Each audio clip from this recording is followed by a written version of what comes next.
हरिहंताणं नमो सिद्धाणं नमो आयरीयाणं नमो वज्रायाणं नमो लोय सर्वसाहुनं मोक्षमार्गस्य नेतारं भेतारं कर्मभूधृतां ज्ञातारं विश्वतत्त्वानां वन्दे तद्गुणलब्धये।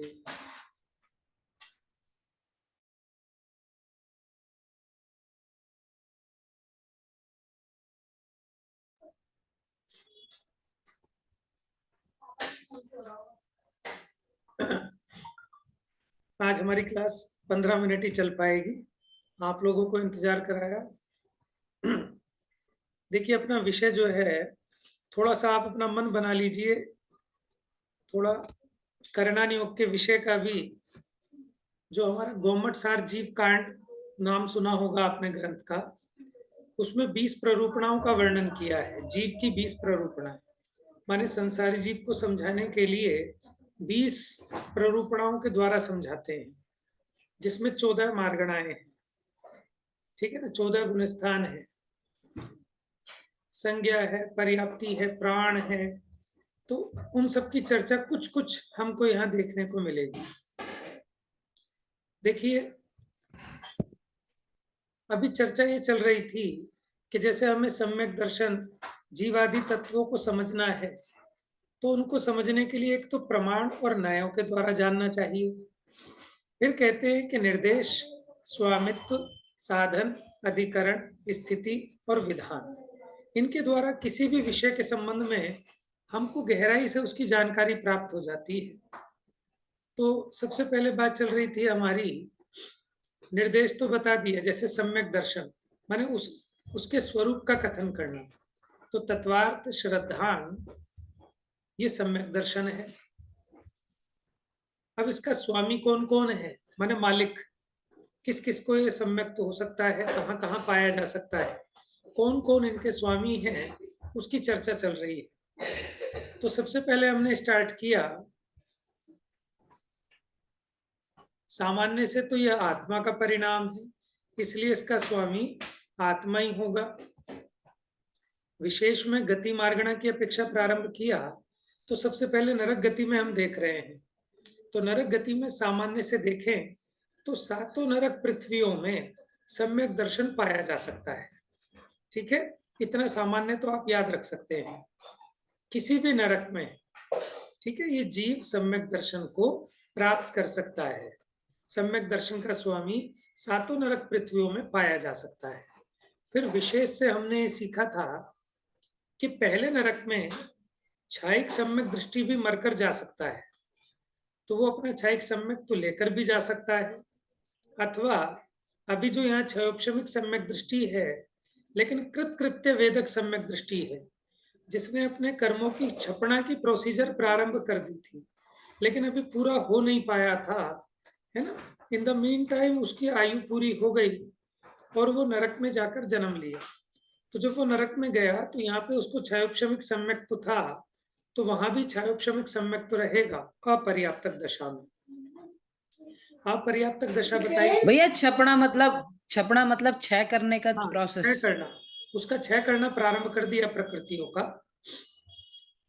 तो अपर्याप्तक का मतलब बताया था कि जब भी नरक में जाकर उत्पन्न हुआ वो जीव, तो प्रथम अंतर मुहूर्त तक उसकी पर्याप्तियां पूरी होने की प्रोसीजर चलती है, पर्याप्तियां पूरी नहीं होती तब तक वो कहलाएगा अपर्याप्तक, और वैसे उसको कहते हैं निर्वृत्ति अपर्याप्त। अभी सामान्य से याद रखो, अपर्याप्तक। तो जो पहले से सम्यक दर्शन लेकर आया है, तो उसको अपर्याप्तक दशा में भी सम्यक दर्शन पाया जाए। तो क्षयिक सम्यक भी पाया जा सकता है पहले नरक में अपर्याप्तक दशा में, और क्षयोपशमिक सम्यक भी पाया जा सकता है। ठीक है, औपशमिक सम्यक दर्शन अपर्याप्तक दशा में नहीं पाया जाएगा, क्योंकि वहां औपशमिक सम्यक दर्शन में मरण करके वो नरक में नहीं आता। तो यहाँ नवीन तो उत्पन्न कर सकता है नरकों में, औपशमिक भी कर सकता है, क्षयोपशमिक भी कर सकता है। ठीक है, इसलिए प्रथम पृथ्वी में अपर्याप्तक दशा में भी और पर्याप्तक दशा में भी क्षयिक और क्षयोपशमिक पाए जा सकते हैं। औपशमिक तो सातों ही पृथ्वियों में पाया जा सकता है, लेकिन पर्याप्तक दशा में।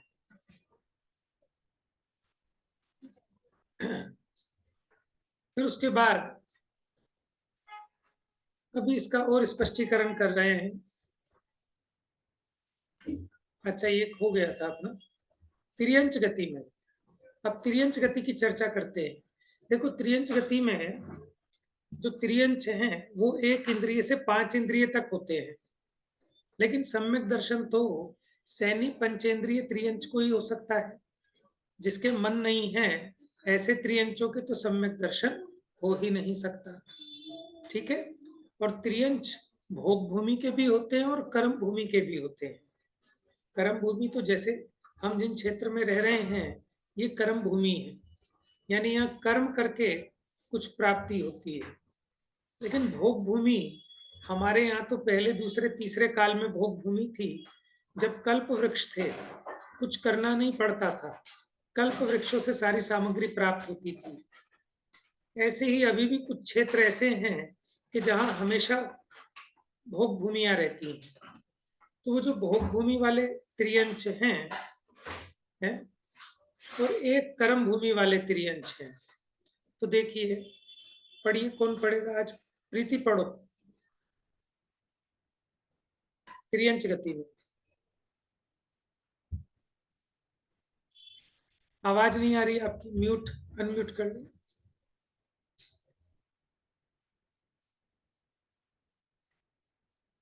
बाकी लोगों को आ रही है आवाज? नहीं आ रही। नहीं नहीं यार, आ रही। अब आ रही है? हाँ, आ रही है। अब आ रही है। अब आ रही। ठीक है। तिर्यंच गति में भोग भूमि तिर्यंच जीवों के पर्याप्तक दशा में तीनों ही सम्यक्त होते हैं तथा अपर्याप्तक दशा में मात्र भोग भूमि तिर्यंच के छायोपशमिक और छायिक ये दो ही सम्यक्त है। सम्यक्तवी जीव का जन्म कर्म भूमि तिर्यंच में नहीं होने के कारण वहां उस दशा में ये नहीं होते हैं। संगी पर्याप्तक कर्म भूमि तिर्यंच के औपशमिक और छायोपशमिक ये दो सम्यक्त ही होते हैं।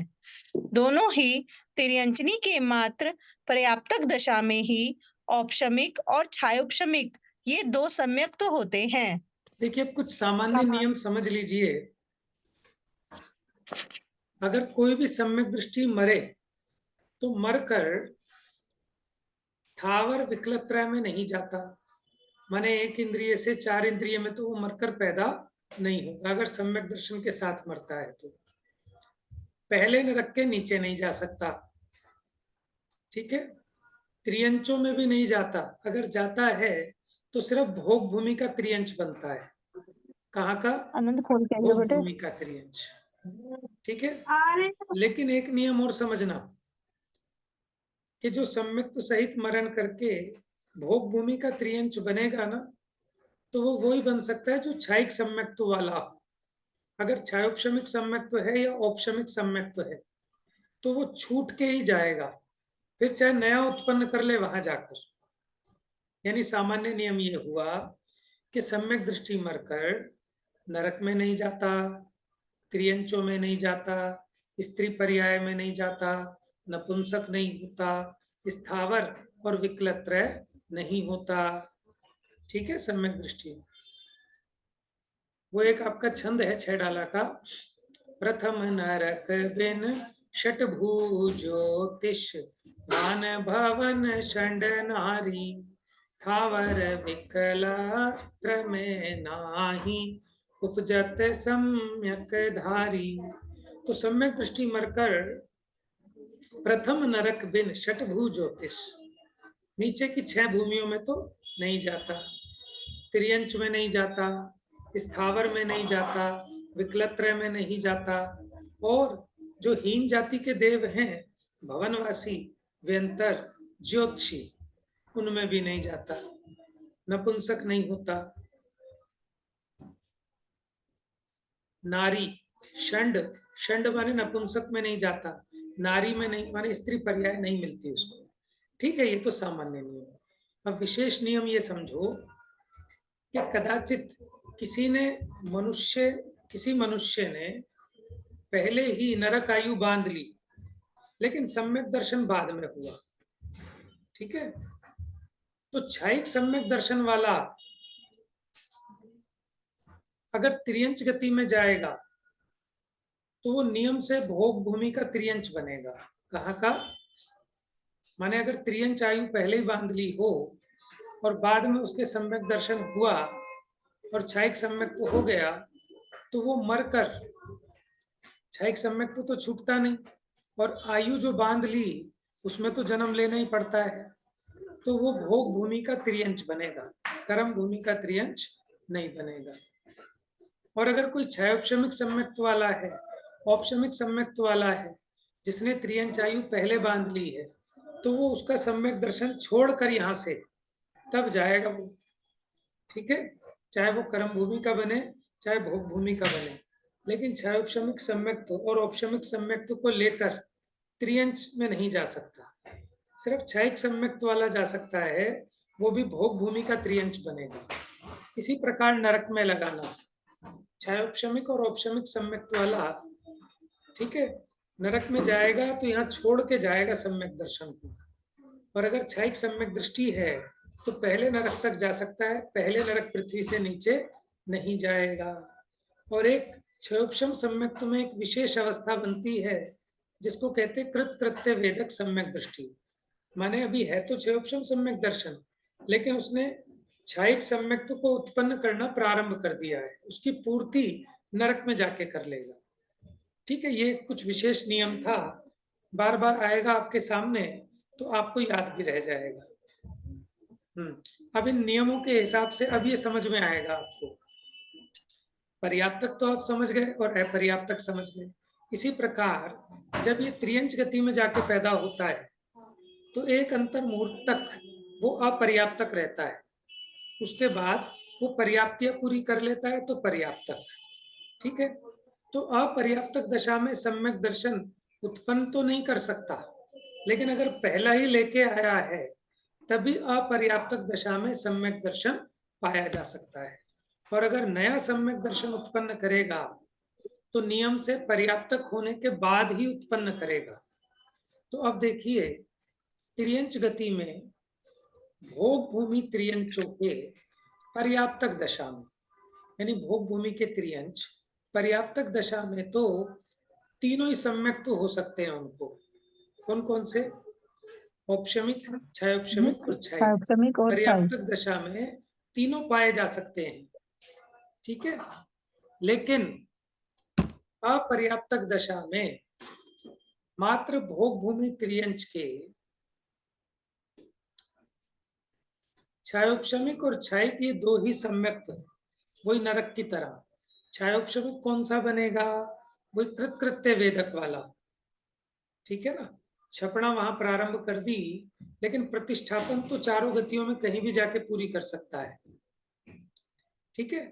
तो उस अपेक्षा क्षयोपशमिक सम्यक तो, और क्षयिक सम्यक तो आपको बता ही दिया कि पहले आयु बांध ली थी, क्षयिक सम्यक तो ले लिया और मरकर त्रियंच में ही जाना है तो भोग भूमि का त्रियंच बनेगा। अच्छा, सम्यक्त्वी जीव का जन्म कर्म भूमि त्रियंच में नहीं होता, ठीक है। सम्यक दृष्टि मरकर कर्म भूमि का त्रियंच तो बन ही नहीं सकता, इसलिए कर्म भूमि त्रियंच में अपर्याप्तक दशा में कोई भी सम्यक्त्व नहीं पाया जा सकता। लेकिन जब वो पर्याप्तक हो जाता है कर्म भूमि का त्रियंच, ठीक है, जब कर्म भूमि का त्रियंच पर्याप्तक हो जाता है तो वो औपशमिक और क्षयोपशमिक ये दो सम्यक्त्व प्राप्त कर सकता है, क्षयिक सम्यक्त्व नहीं कर सकता, ठीक है, क्योंकि क्षयिक सम्यक्त्व का प्रारंभ मनुष्य गति का जीव ही करता है, ठीक है। और अगर उसने पहले कर दिया होता तो फिर कर्म भूमि का त्रियंच नहीं बनता, फिर भोग भूमि का त्रियंच बनता। दोनों ही त्रियंचनी माने त्रियंचों में जो स्त्री पर्याय है, ठीक है, दोनों को भोग भूमि हो चाहे कर्म भूमि हो, वहां अपर्याप्तक दशा में कोई भी सम्यक तो नहीं पाया जाएगा, क्योंकि जिसके पहले सम्यक दर्शन है और अगर सम्यक दर्शन के साथ मरण करके भोग भूमि या त्रियंच बना भी तो भी फीमेल नहीं बनेगा, त्रियंचनी नहीं बनेगा, ठीक है, त्रियंच बनेगा।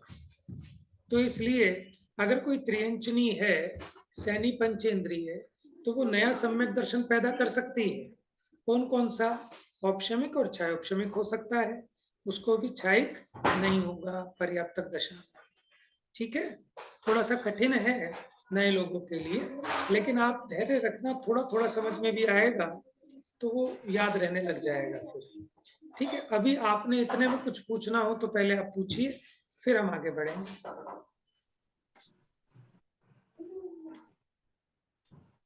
चले आगे एक पैराग्राफ और देखते हैं फिर। सामान्यता हम्म, सामान्यतया सम्यक्त्वी जीव का जन्म नरक और तिर्यंच गति में नहीं होता है, परंतु यदि मिथ्यात्व दशा में आयु बंध जाने के बाद सम्यक्त हुआ तो वह उसे लेकर प्रथम पृथ्वी के नरक पर्यंत और भोग भूमि तिर्यंच में जा सकता है। क्लियर हो गया ये नियम सबको?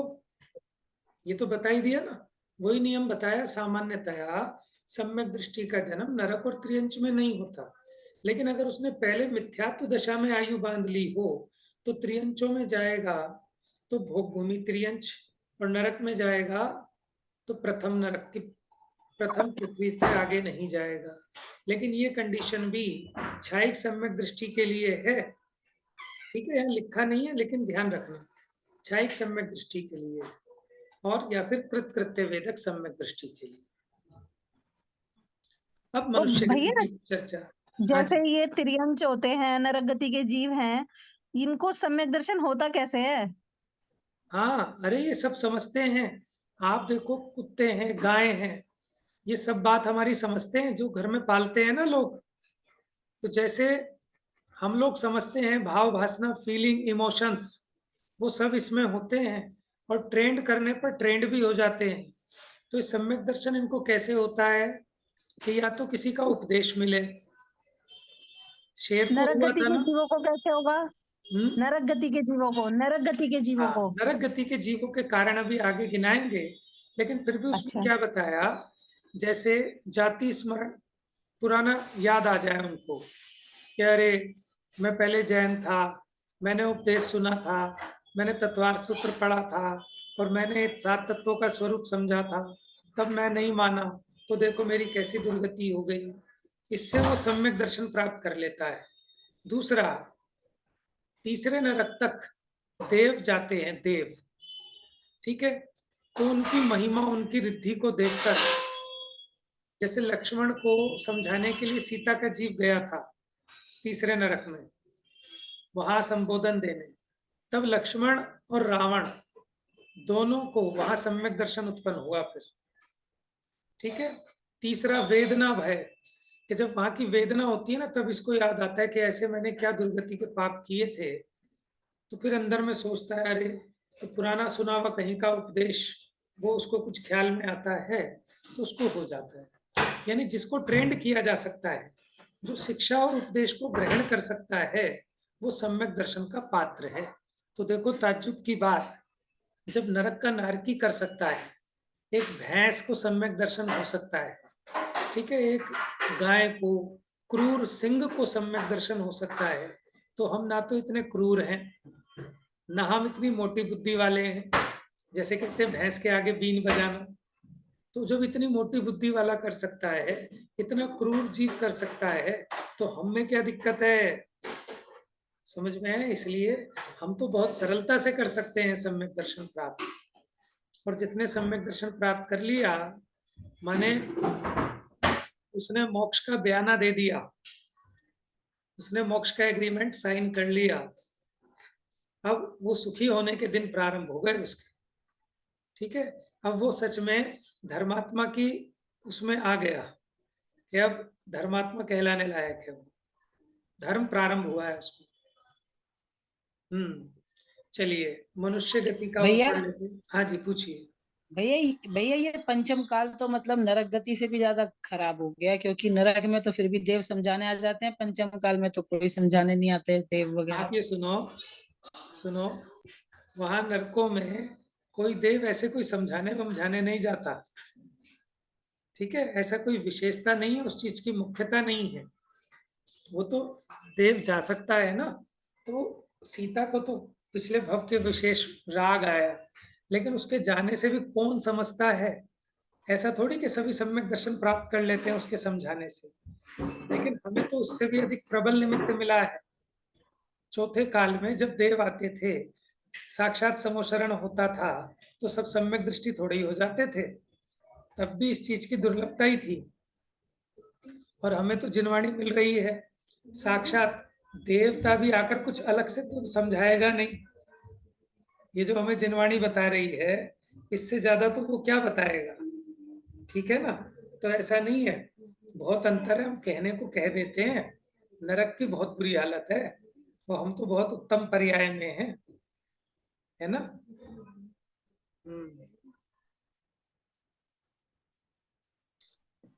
अब मनुष्य गति का एक पैराग्राफ पढ़ो। मनुष्य गति में पर्याप्तक अपर्याप्तक पुरुषों में छायोपशमिक और छायिक सम्यक तो होते हैं। औपशमिक सम्यक मात्र पर्याप्तक दशा में ही होता है। भाव स्त्री वेदी के पर्याप्तक दशा में तीनों ही सम्यक तो होते हैं, परंतु द्रव्य स्त्री के इनमें से छायिक के बिना दो ही होते हैं। ऐसा सर्वार्थ सिद्धि राजवार्तिक आदि शास्त्रों में कहा है। अब एक नई चीज आ गई आपके लिए, भाव स्त्री वेदी। तो स्त्री भी दो प्रकार की, एक द्रव्य स्त्री, एक भाव स्त्री। देखो, द्रव्य स्त्री तो सब समझते हैं, जो शरीर से स्त्री पर्याय है उसको कहते हैं द्रव्य स्त्री। लेकिन जो द्रव्य स्त्री है ना, वो कदाचित भाव से पुरुष वेदी हो जाए, कभी भाव से स्त्री वेदी हो जाए, कभी नपुंसक वेदी हो जाए। इसी प्रकार जो द्रव्य से पुरुष है ना, उसके भाव से तीनों वेद हो सकते हैं, परिवर्तित भी होते रहते हैं। समझ में? वो सूक्ष्म विषय है, वो ज्यादा हम उसको नहीं खुलासा कर सकते आपको। और ये भैया बताएं, वो सूक्ष्म विषय नहीं है, वो तो अब बहुत क्लियर है। नहीं अब नहीं, तो जो बहुत आप, दिखाई देता है। जो कहते हैं ना गे हैं, जो कहते हैं हम गे हैं, वो मतलब हाँ लड़का है, वो कहता है पर मेरे को तो लड़कियां लड़के ही पसंद हैं। तो वो हाँ, भाव स्त्री तो हुआ। देखो और जो ऐसा है, आजकल दो लड़कियां होती हैं वो शादी कर हाँ लेती हैं कि हमें तो लड़कियां ही हाँ, पसंद है, तो वो भाव पुरुष ही तो हुए। ठीक है, हाँ आप ये कह सकते हैं, उस अपेक्षा ठीक है। लेकिन जब हम सम्यक दर्शन की बात कर रहे हैं ना, तो बताओ ऐसे जीव को सम्यक दर्शन हो जाएगा क्या? हाँ हो सकता है, क्यों नहीं हो सकता, भाव से ही तो है वो, अंदर में उसको समझ तो पूरी है, देखो जगत क्यों में नहीं हो भी, सकता। समझना एक मिनट, ये जगत में भी अनाचार है, निंद है। तो जो माने अभी समाज में जो चीज निंद है, वो धर्म से तो निंद है ही है। आप ये समझना, जो कोई भी कार्य जगत जिसकी निंदा करता है, जो समाज से विरुद्ध है, वो धर्म से विरुद्ध तो है ही। लेकिन धर्म पर ये को, जरूरी तो नहीं है ना, वो प्रकट में मान लो जैसे हाँ आजकल तो ये बिल्कुल निंदनीय काम ही कर देते हैं, हाँ पर कोई निंदनीय काम नहीं कर रहा, अंदर अंदर में बस उसको फीलिंग है ऐसी। हाँ, तो मैं यही तो बता तो रहा हूँ पर ना, वो धर्म में भी इस पूरा अपेक्षा है। मैंने कहा है।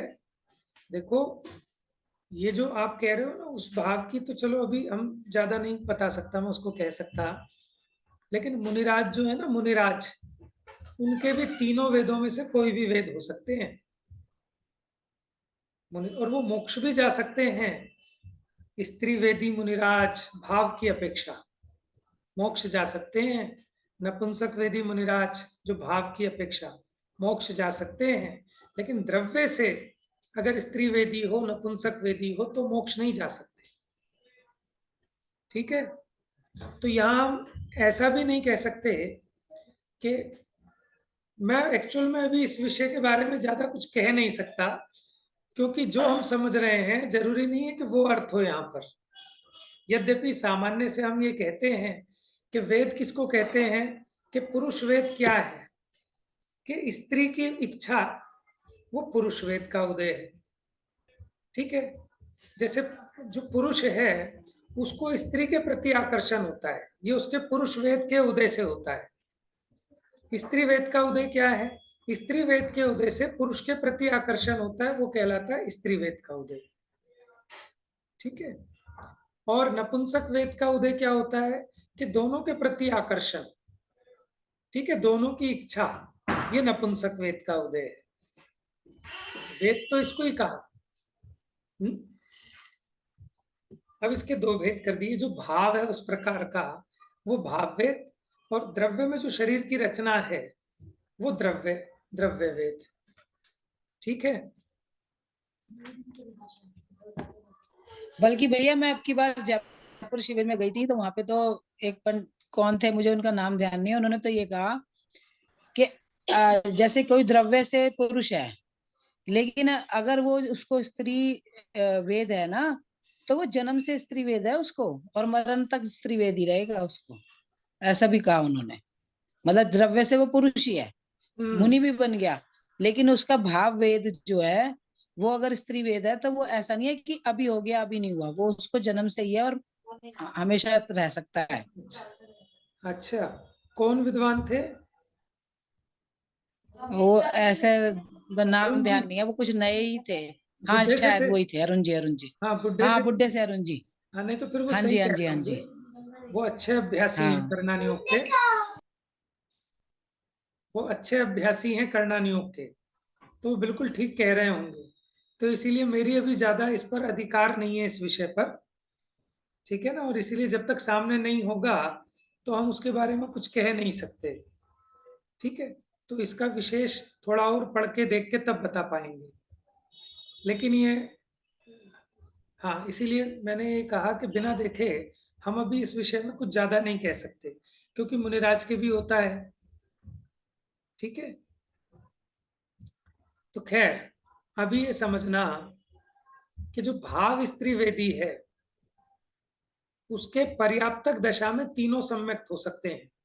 पर्याप्तक, छायिक भी, छायोपशमिक भी और औपशमिक भी।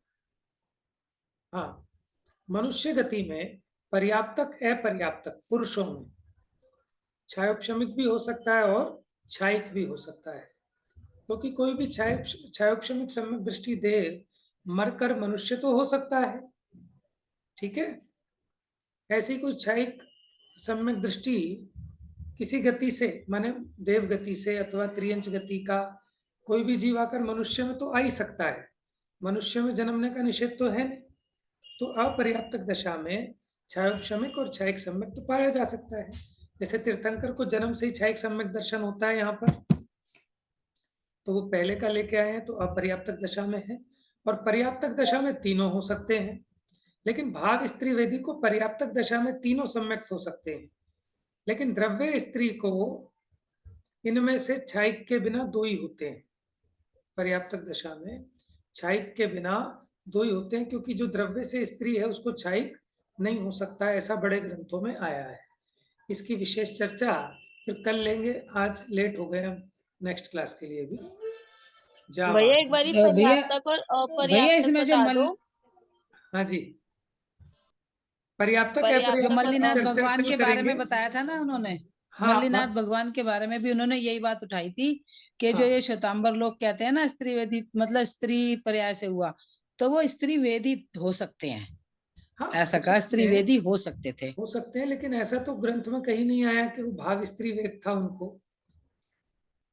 और जो वो कहते हैं ना स्त्री मोक्ष ग्रंथ में चली नहीं आया, जाती है। मतलब वो उन्होंने अपेक्षा हाँ, क्लियर हाँ, करी थी मतलब। क्योंकि वो ये कह रहे हैं कि उन्होंने गलत यहाँ से पकड़ लिया होगा कि जब इसमें लिखा कि स्त्री को भी, ये लिखा ना भाव स्त्री वेदी के तीनों सम्यक्त हो सकते हैं, तो उस अपेक्षा तो स्त्री वेदी वाले मुनिराज मोक्ष भी जा सकते हैं। स्त्री वेदी वाले मुनिराज, यद्यपि वेद 9वें गुण स्थान तक ही रहता है, उसके आगे वेद नहीं होता, लेकिन फिर भी वो पूर्व सही कथन बात। से कहने में आता है, ठीक है। तो इस अपेक्षा उन्होंने पकड़ लिया, कहीं ना कहीं से अपेक्षा को नहीं समझा। वो ये मानते हैं कि मल्लीबाई स्त्री थी, इन तीर्थंकरों में एक मल्ली नाथ तीर्थंकर स्त्री थे, और वो स्त्री पर्याय से मोक्ष चले गए, ठीक है।